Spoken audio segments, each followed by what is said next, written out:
கண்கள் ரெண்டும் மூஞ்சிலே, வீட்டுக்கு போனால் சோறு இல்லே. கிச்சனு முழுக்கா தேடினேன், குண்டால கைய விட்டு நோண்டுனேன். இது நியாயமா? வயிறு காயுமா?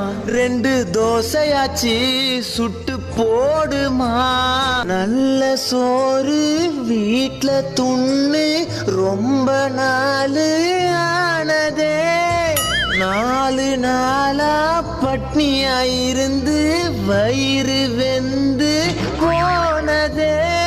கறி குழம்பும் போனது, மீன் குழம்பும் போனது, சாம்பார துண்ணு புட்டு வாடினேன். பிரியாணி போனது, குஸ்காவும் போனது, தண்ணிய குச்சி புட்டு தூங்கினேன். ரசமே ரசமே